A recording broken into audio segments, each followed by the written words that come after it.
Beautiful stuff. Very, very beautiful stuff. Good morning, everyone. All right. Well, we have another beautiful day opening up out there in Boulder, Colorado. And all we have to do is carry our beautiful soul awareness into life. That's a choice. What will this day be? It'll be the day you want it to be. Whether you carry the soul of peace and joy into everything you do today, or whether you look askance at life and say, oh, it's just not going right, I don't feel good, I think this is wrong, that's wrong. Just carry that love around. Is there anybody here from another Unity? Is there anybody here for the first time? Raise your hand up high, please. We have a gift for you. There we go. Okay, well, we have a guest speaker today. You're really going to enjoy her. We've heard so many great reports about her, and Cintisha has been recommending her. So now today you get an opportunity to see somebody who's really been highly recommended. Look forward to Paula's talk.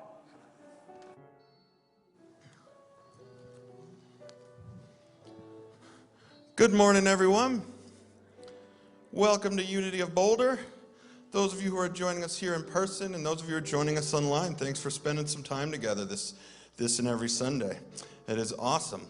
So we've got a few quick things to talk about that are coming up here at Unity of Boulder.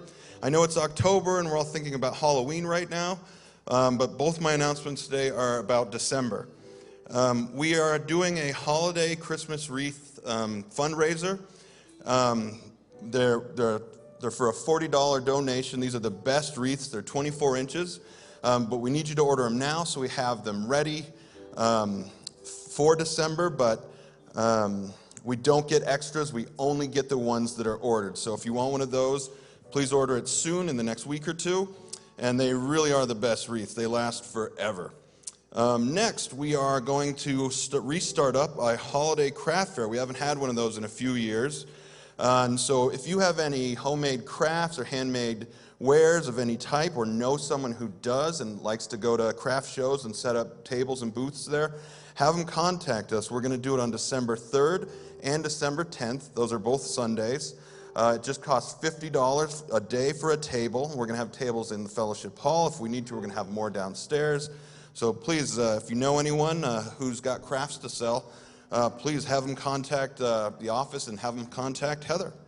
All right, thank you very much.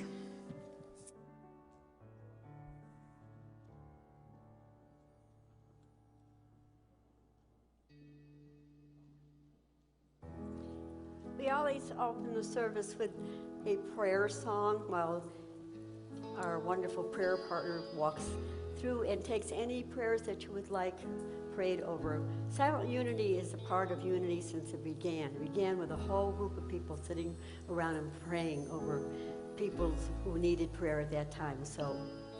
And this is such a wonderful prayer partner right here, Steve. So as he walks down, you can, put a prayer into the box. And then it's prayed over on Wednesday at the healing prayer service and all during the week.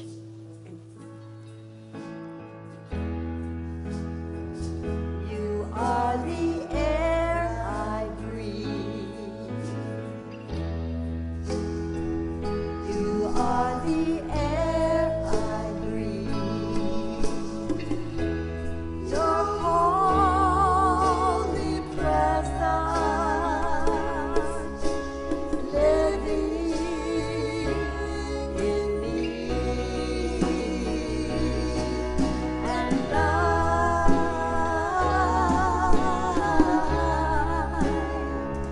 I'm grateful for you.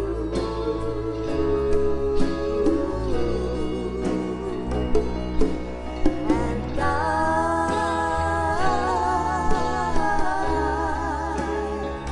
I'm grateful for you.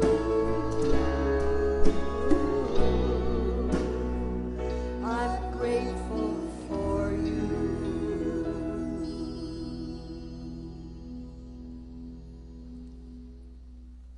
Well, I'm going to have you stand and sing this morning.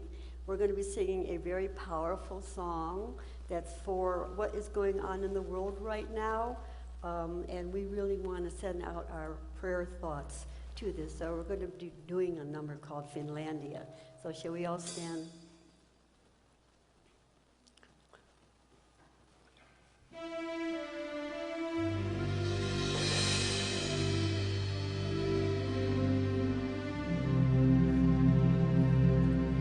This is my song, O God of all the nations,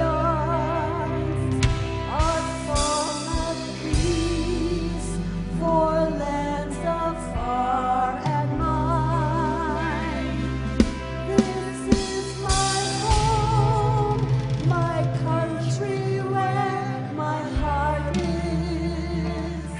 This is my home, my dream, my shrine.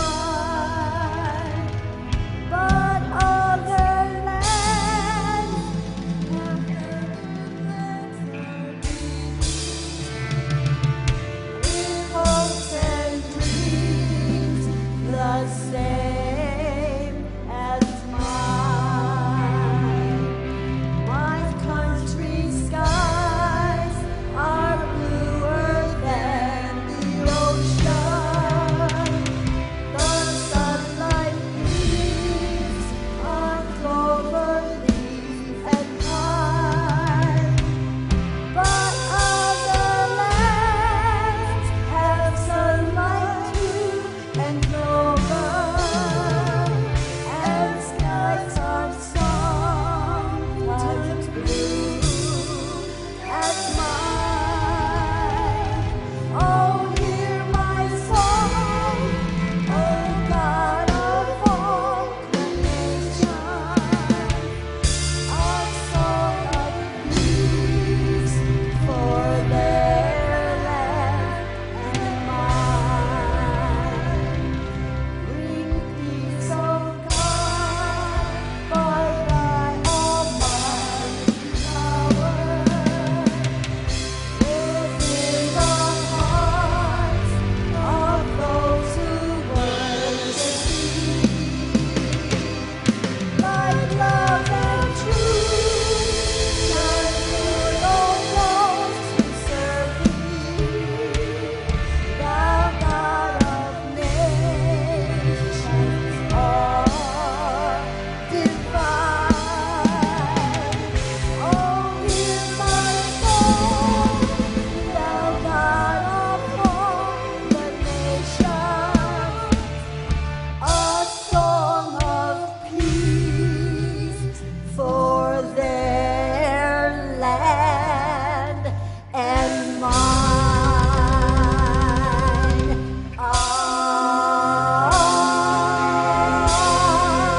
Amen. Thank you. Thank you. Thank you, God, for this beautiful day.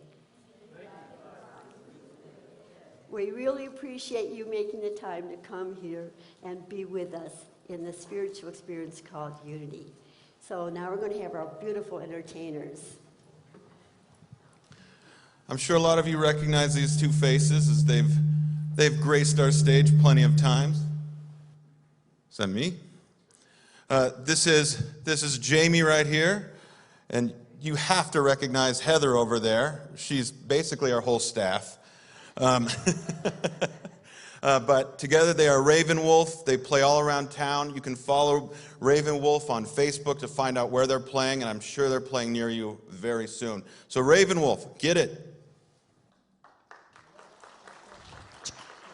1, 2.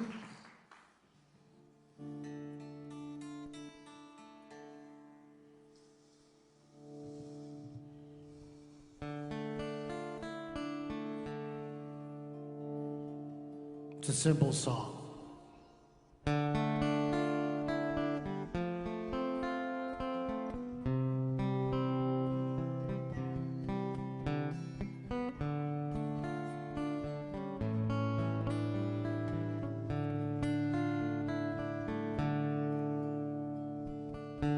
It's a simple song feel it.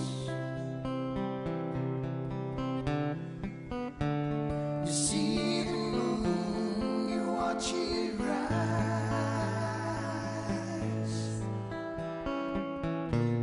across the continent. The night bird sings,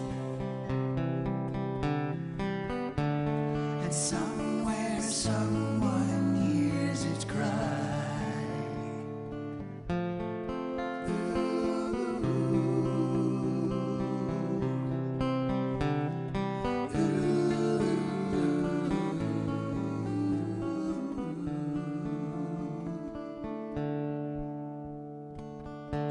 So disillusioned, keep your head down.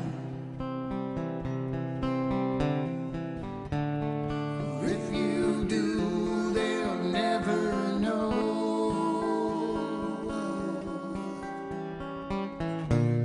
They'll have no answers to their questions, and they will have to let you go.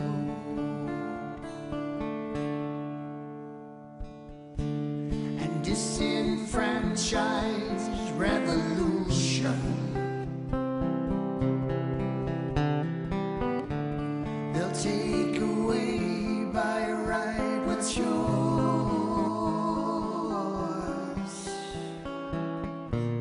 and make you martyrs of your own cause. When they don't know what cause it's for. So all deserted, stand alerted. They love you when you're all alone.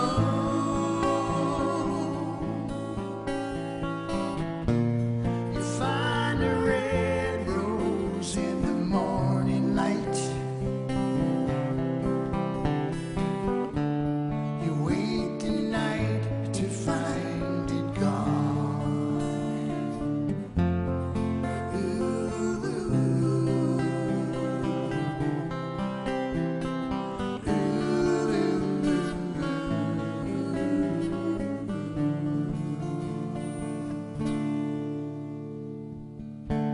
So hear my words with faith and passion. For what I say to you is true.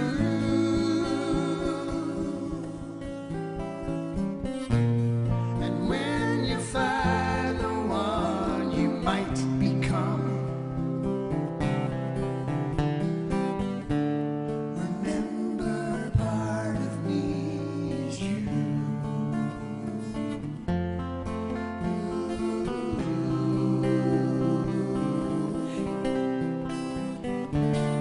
Remember part of me is you.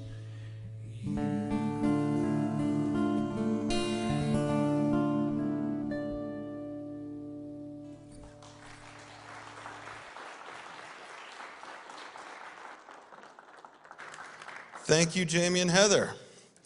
We'll hear more of them later this service. But now I'd like to welcome out today's guest speaker. She is a Unity teacher. She is a longtime friend of Unity of Boulder here and has been a mentor to Santisha as well. So I'd like to welcome to our stage Reverend Paula Langguth Ryan. Thank you, Mike. Good morning. Thank you guys for having me here. I'm excited to explore that junction of our belief and our judgments, because I have this theory about how it affects our unfulfilled dreams and our fulfilled dreams, our desires, and even the daily bread we receive. So let's start with belief. We say we believe in our power to create our own reality, right? Our thoughts have power, our words have power, yes? We agree? Okay. But do we really, is the question. Do we really believe that? So about 20 years ago or so, there was a Pentecostal church in the Deep South, and there was an ongoing drought. Not anything anybody's worrying about these days, right? Ongoing drought. And so the minister invited everybody to come to Sunday service, and he said, we're going to have an old-fashioned prayer revival. We are going to pray for the rain. Anyone ever been to a Pentecostal revival? It goes on and on. Show of hands there. I like that. So they prayed for like 3 hours. And he said, okay, take a break, go home, have some lunch, come back, and we'll have some more prayer 3 hours later. Okay? So everybody goes, they come back, and he comes out on the stage and he looks around at everybody. He was like, really? That little faith. Not one of you actually believes it's going to rain. And they said, yes, we do. How can you say we don't believe it's going to rain? He said, where are your umbrellas? There were no umbrellas. There were no, what do you call it, galoshes? We're just going to leave that there as a good prop, right? So we desire an outpouring, right, of something we want, whatever our blessings are, health, wealth, peace of mind, peace on earth, whatever. But we don't truly believe it. There's a part of us that doesn't believe it. You're familiar with that part, right? Hello, ego. I call my ego Nigel. Has anyone else named their ego? He's this lovely little British man, and he's like, oh no, Paula, that's just not going to work.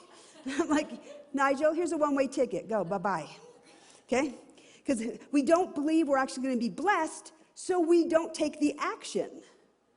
Because in the middle of a drought, how silly are you going to look wearing you're going to look like Paddington, right? Your yellow slicker and your red boots and your umbrella in the middle of the drought.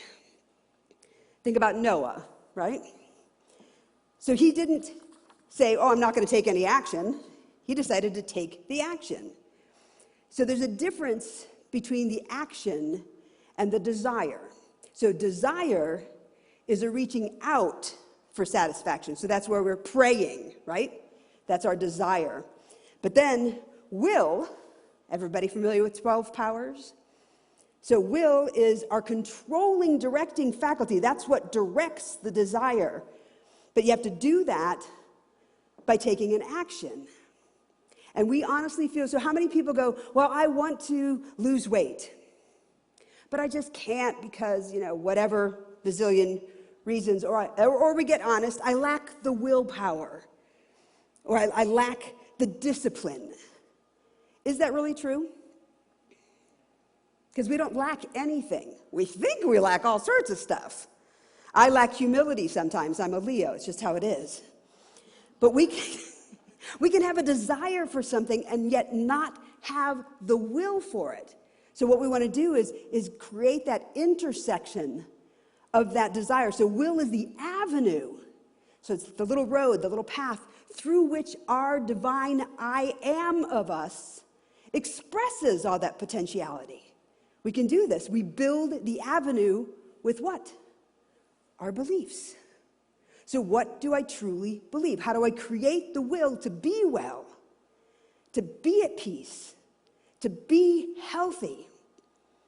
At my former center in Florida, we had a woman who had this lovely saying. She was from Venezuela.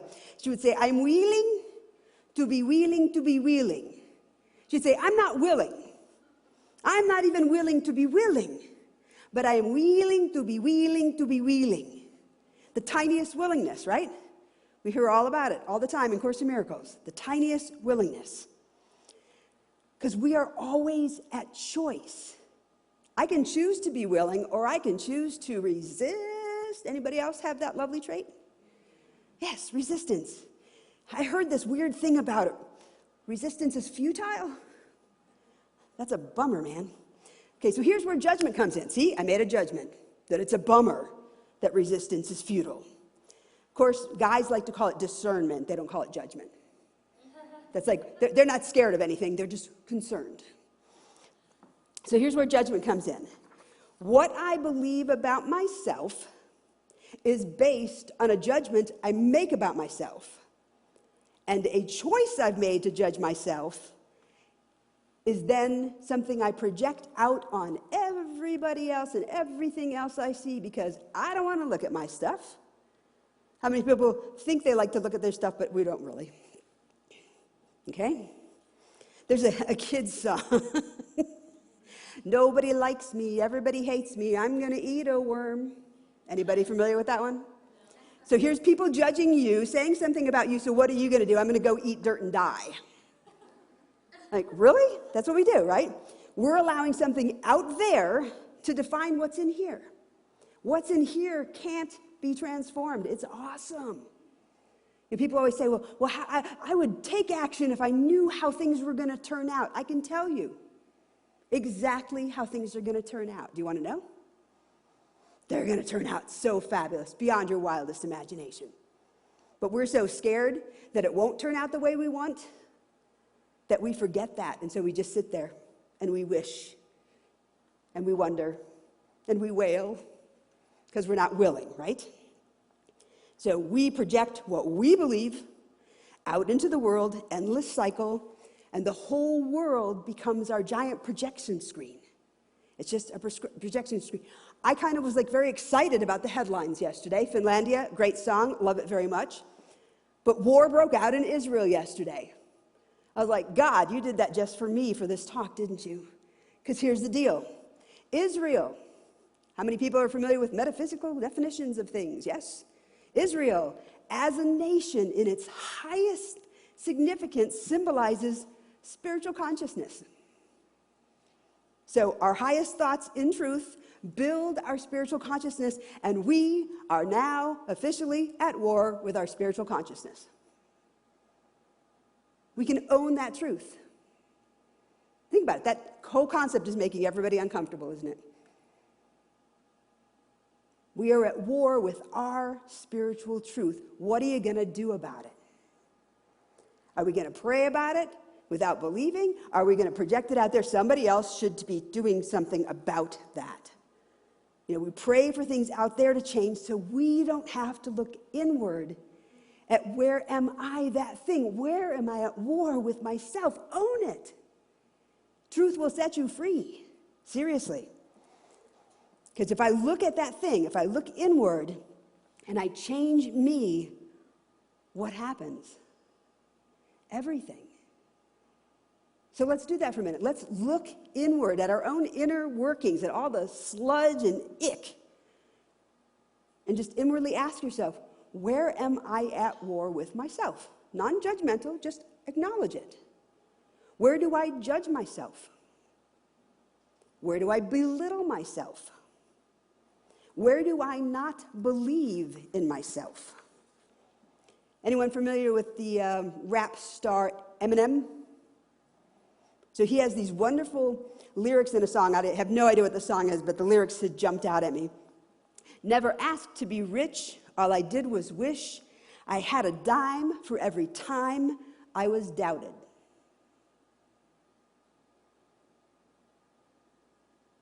Where do we doubt ourselves? How rich would our life be in all aspects if we made a conscious decision not to doubt ourselves, not to doubt the divine aspect of ourselves? You know, the people, the places, the things out there are all of our making. We created it. And they're all individual. You know, people are who we say they are, just like Jesus was who people said he was. Was he a good guy? Was he a bad guy? Depends on who you're asking. Right? Our information about Jesus, our information about ourselves, our information about everyone and everything happening in the world right now, you know, that world out there that's not real, is incomplete. It's absolutely incomplete. We want someone to be against us in some way, shape, or form, because then we don't have to look at where we beat the living daylights out of ourselves every single day. True? True. We all do it. I had a meltdown just last week over the amount of weight I'm carrying with me. Those of you who've heard me speak before, I think 2017 might have been the last time I was here. You know, I was about 100 pounds lighter. And the interesting thing was, all I had to remind myself is, I do not know what this is for. and I'm grateful for it exactly as it is. Let me see this rightly. But here's the interesting part about this little judgment affair I had, my shirt's going crazy, that I had with myself, was it only came up once I started taking action to get my body back into the shape I wanted it to be in. That's when the ego, when Nigel was just like, oh, you think that little workout's going to make a difference? I was like, it made a difference to me, you know? But a lot of times we just go, you're right, Nigel, it's not going to make a difference at all. You know, what if instead of every time anything bothers you today, like just get quiet for 2 seconds here and think about something going on in your world or in the world at large that's pissing you off. Ready, set, go. Got it? Now say to yourself, say it out loud even, I could choose peace instead of this. How's that feel? There's a part of us wants actionable results, right? But we don't truly believe actionable results are possible because we want them out there. We want the results out there. Someone should do something about ... That's one of like the ego's favorite phrases. Someone should do something about that. The only thing I can do something about is me. What am I going to do about me? You know, even when we surrender, when we go that whole, Jesus take the wheel route, we're still often pressing down on the accelerator, gung-ho, I'm going to change something. Or we put the brakes on. Nothing I can do here. They have to do it themselves, right? Anyone familiar with the holy instant? So are you truly ready for the holy instant? That one thing that just like, poof, everything's right in the world. You know, like I said, we're looking for the results out there instead of looking inward for that transformation. So here's what we're going to do. We're going to ask ourselves every time we see, ooh, something out there, right? What am I doing right now to create what I want in myself? Not in my life, not out there, in me. What am I willing to heal? A good friend of mine reminded me on our drive here that I once said somewhere that every experience is an opportunity to heal something. Not an opportunity to complain and kvetch and, get coalitions together of people who believe the way I do about this, that, or the other. Did you ever notice you get people together, they agree on something, and then there's a new thing, and then somebody doesn't agree the exact same way on that something, so now they got to spin off over here? So much for unity, right? We're all in our little circling orbs, or we don't speak up, because God forbid someone should find out I think differently about the color red or blue or green, right? So here's the trick, okay? That tiny mad idea thing. What am I willing to give in order to be what I want to be? Am I willing to give up my judgments? Or do I appreciate the judgments because it gives me a chance to play small? There are just times I want to play small. Anybody else want to just play small sometimes? So our judgments give us permission to do that. Oh, nothing I can do about that. Just the way the world is. It's those people. Instead of, what? I just choose to play small right now, and that's okay. But I'm going to examine it and own where I'm choosing to play small. That's all I have to do, the only step I have to take. Because there's only one of us out here. There is only each of us. So where are we actually giving to? Where are those thoughts going? Where are those judgments going? To ourselves. We're always judging ourselves. If you thought about what do I want to do, be, or experience right now, and you said, okay, I'm going to go do those things, I'm going to be that, I'm going to experience that, what's the first word your Nigel's going to say to you? Oh, I don't think that's a good idea. Who do you think you are to be able to do that? You think that'll work, huh? It's acceptance to. It's surrender to. Not that voice, but that still voice inside, that divine authority, our oneness. Who do I think I am? I'm a child of God. So are you. We actually had an event happen at our place in Florida years ago where somebody said that she found out that she was playing small so that somebody else could feel bigger. Where do you play small in your life? Where do you not truly step into your oneness? It gives us an entire map for serving the greater good if we are showing up in the highest sense possible. There can be no us and them. There is the thing I'm seeing, which is reflecting my beliefs about myself that I am projecting onto them, like I said, so I don't have to look at my stuff. My willingness to look at my stuff, your willingness to look at your stuff, creates an amazing change in your life, in your world. So Jesus taught us really simple. Matthew 22, for Bible folks like me. He was asked, what's the greatest commandment, right? So I'm using the Lomsa interpretation, George Lomsa's Bible, Unity minister, shout out. Love the Lord your God with all your heart, with all your soul, with all your power, and with all your mind. This is the greatest and first commandment. And the second is like unto it. Love your neighbor as yourself. And then there's this wonderful blunt statement about that particular scripture in this document called the Pulpit Commentary. It's a 19th century biblical commentary. It says, if someone says, I love God, and hates his brother, he is a liar. So we lie to ourselves all the time, right? Me and my people are good. Me and my people I love, not those people.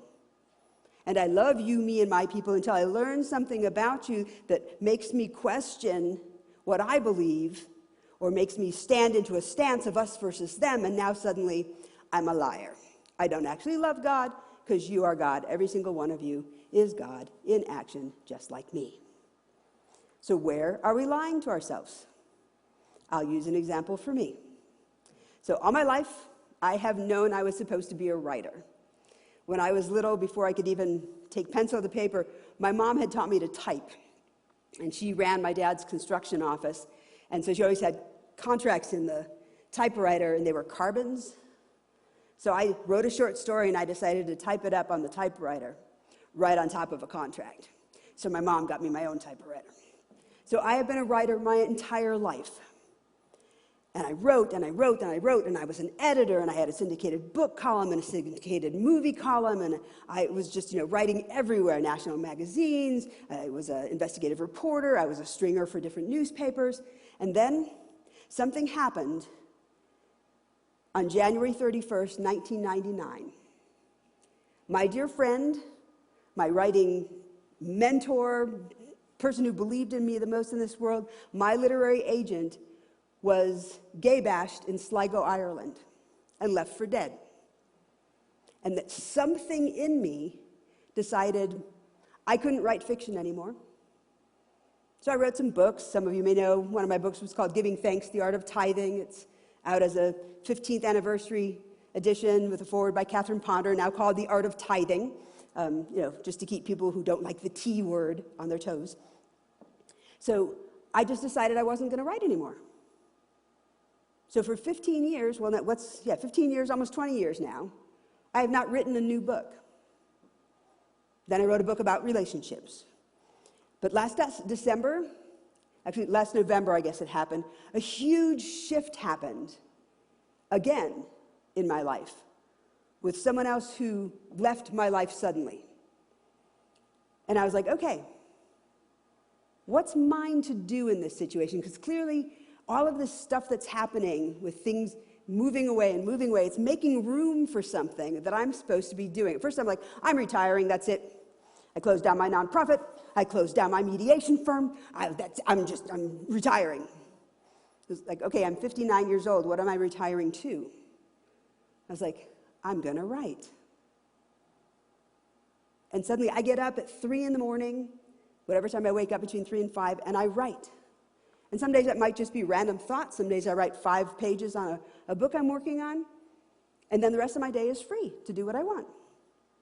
Because I've created that for myself. And then it makes room for me to say yes to the things I want to do in my life, to who I want to be, how I want to show up. I'm slower, I'm more deliberate, I'm more present than I ever was before. And these are things that we can do for ourselves. You know, sometimes it's that simple. It's to just say, I'm going to let go.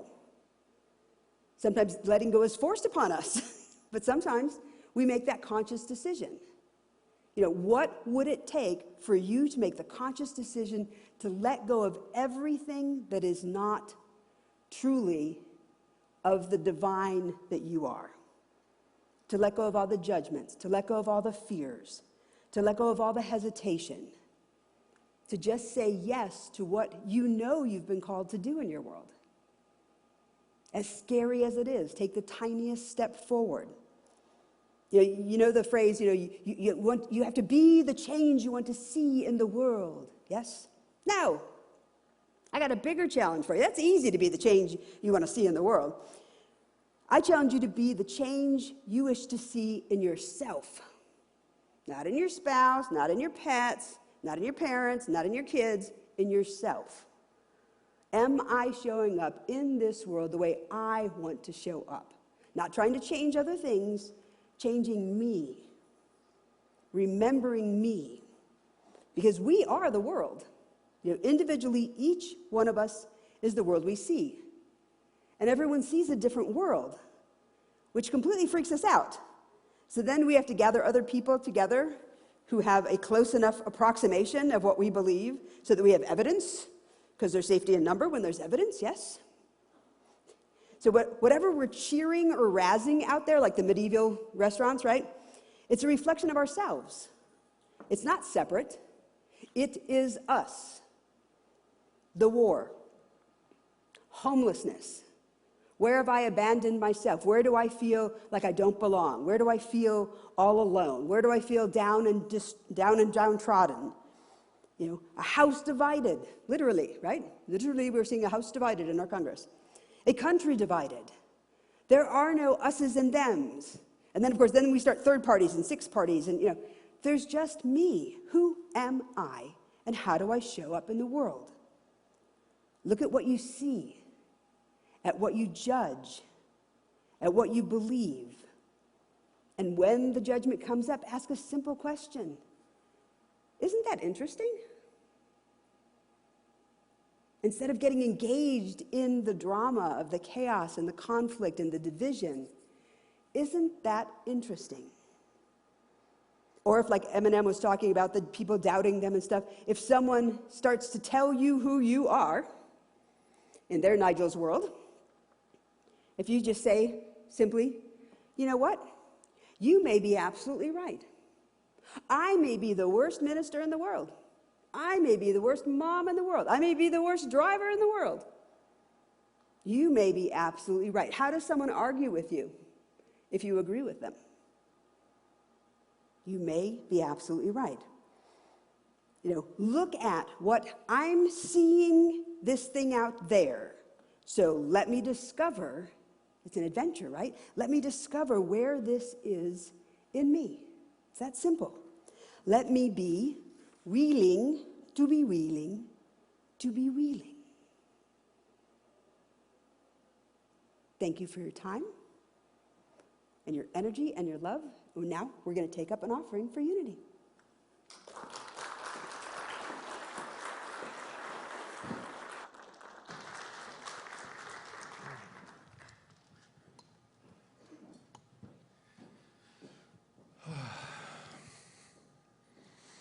So now is the time where,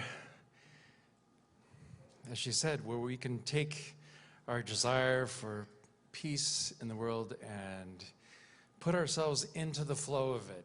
Because truly the greatest gift we can give for the world is to transform ourselves.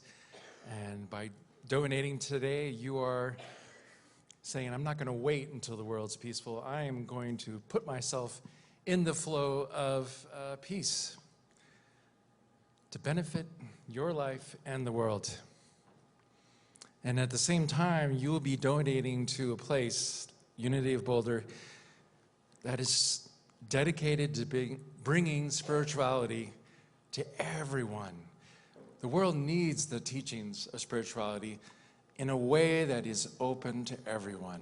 And Unity is a place that honors all paths, all forms of diversity. So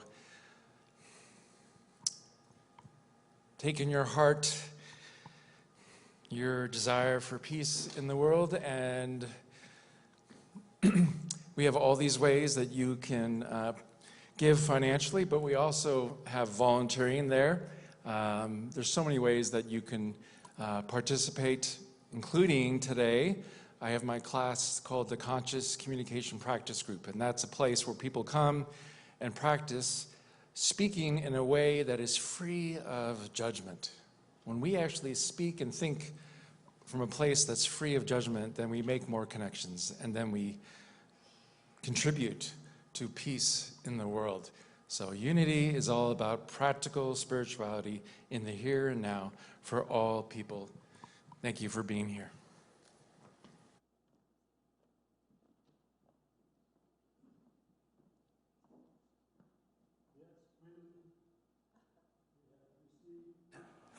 And we have an opportunity to give back.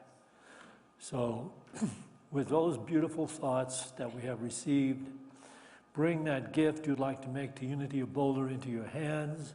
Those of you watching on live stream, bring that gift into your heart.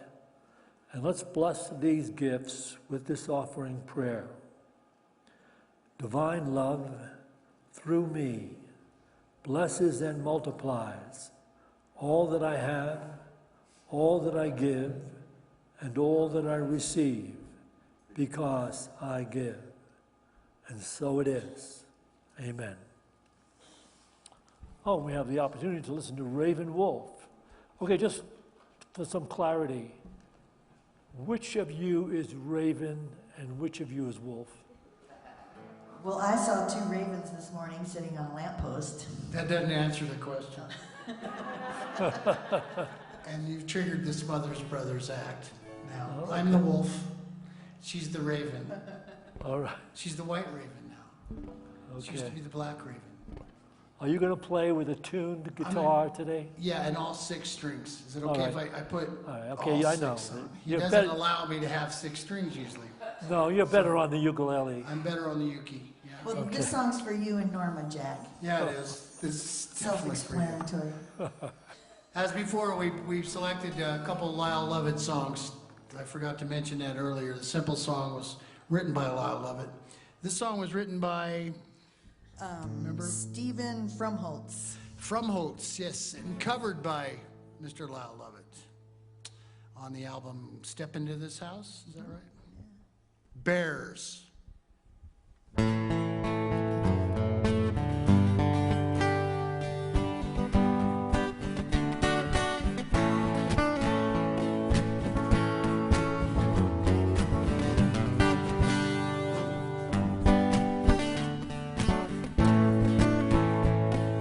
Some folks say there ain't no bears in Arkansas. Some folks never see a bear at all. Some folks say the bears go around eating baby straw. Some folks got a bear across the hall. Some folks say the bears go around smelling bad. Others say that a bear is honey sweet. Some folks say this bear's the best I ever had. Some folks got a bear beneath their feet. Some folks trust the bears out of the wilderness. Some to see a bear would pay a fee. But me, I just bear up to my bewildered best. And some folks even see the bear in me.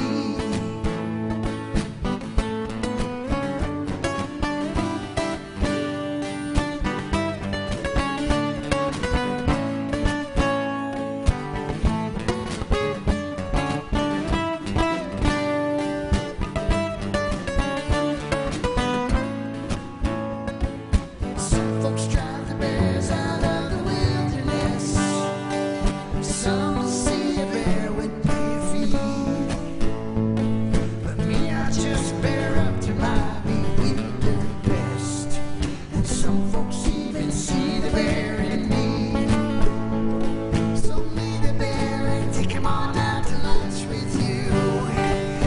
Even though your friends may stop and stare, just remember that's a bear there in the bunch with you. And it just don't come no better than a bear. So meet a bear and take him on out to lunch with you. Even though your friends may stop and stare, just remember that's a bear there in the bunch with you. And it just don't come no better than a bear. No, it just don't come no better than a bear. No, it just don't come no better than. No, it just don't come no better than. No, it just don't come no better than a bear. All right. Nicely done. It's bear season. Thanks, Josh. Feed the bears. You did good. Thank you very much, sir. I'll give you a 95 on that one. 95, got a 95. All right. Thanks, you guys.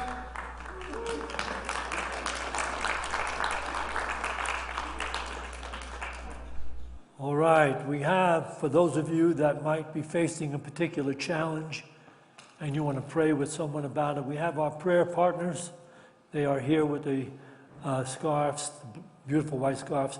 If you want someone to pray with you, just remain seated when everyone else files out, and they'll come to you, and you can pray in the pews or go downstairs to our beautiful meditation room and share a prayer. And, okay.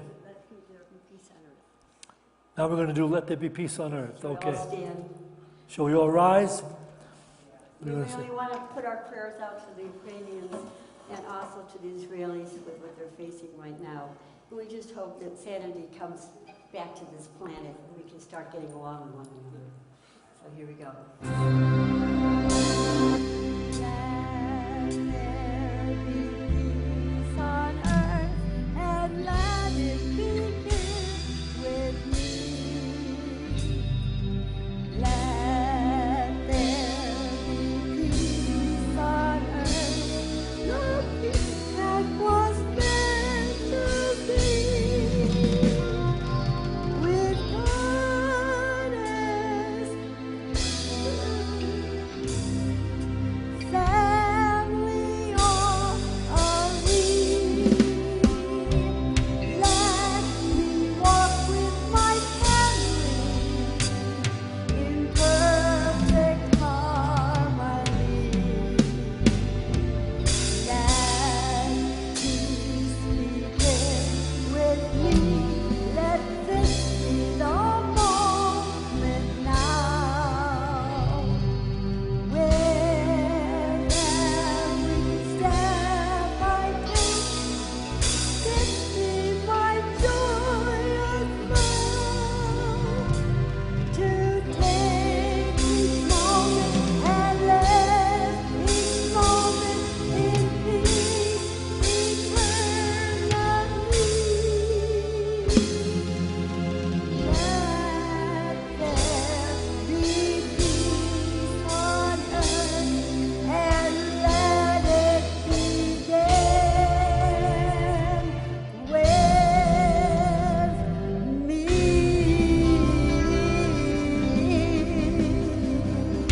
Yes.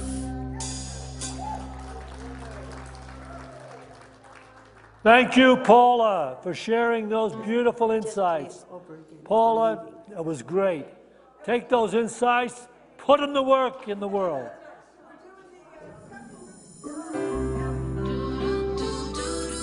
Okay.